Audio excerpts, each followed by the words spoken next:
Struktur pasar. Secara sederhana, pasar dapat didefinisikan sebagai tempat bertemunya penjual atau pembeli untuk melakukan jual barang dan jasa. Menurut Kunto Wijoyo 1994, pasar adalah mekanisme yang dapat menata kepentingan pihak pembeli dan penjual. Peran pasar dalam perekonomian. Yang pertama, mendistribusikan barang atau jasa dari produsen ke konsumen. Yang kedua, mengenalkan produk yang dihasilkan produsen kepada konsumen. Yang ketiga, sebagai tempat tawar-menawar antara penjual dan pembeli, sehingga terbentuknya tingkat harga tertentu.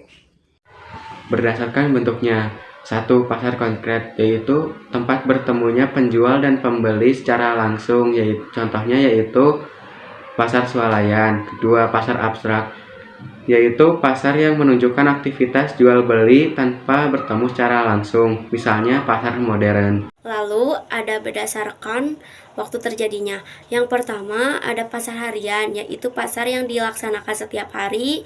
Yang kedua ada pasar mingguan, yaitu pasar yang dilaksanakan seminggu sekali. Yang ketiga ada pasar bulanan, yaitu pasar yang diselenggarakan sebulan sekali. Yang keempat ada pasar tahunan, yaitu pasar yang diselenggarakan setahun sekali. Yang kelima ada pasar temporer, yaitu pasar yang diselenggarakan dalam waktu tidak tentu.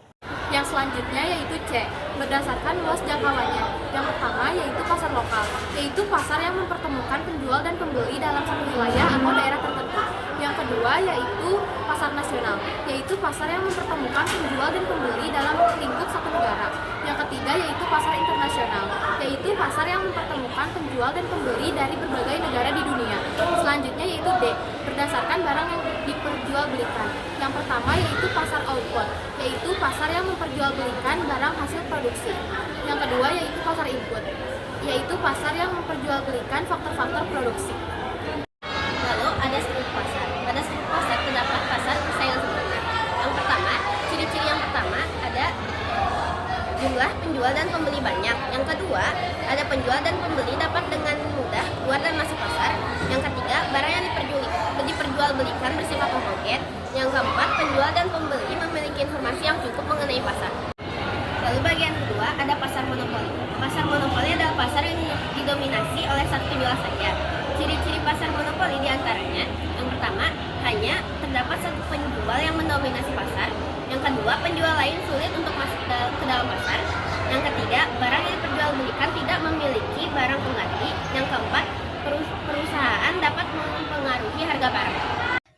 Berikutnya saya akan menjelaskan pasar oligopoli. Pasar oligopoli menggambarkan struktur pasar yang didominasi oleh sedikit penjual. Berikut adalah ciri-cirinya. Yang pertama, jumlah pembeli sedikit. Yang kedua, barang yang diperjualbelikan bersifat homogen atau bisa terdiferensiasi. Yang ketiga, persaingan non-harga. Yang keempat, perusahaan dapat menentukan harga.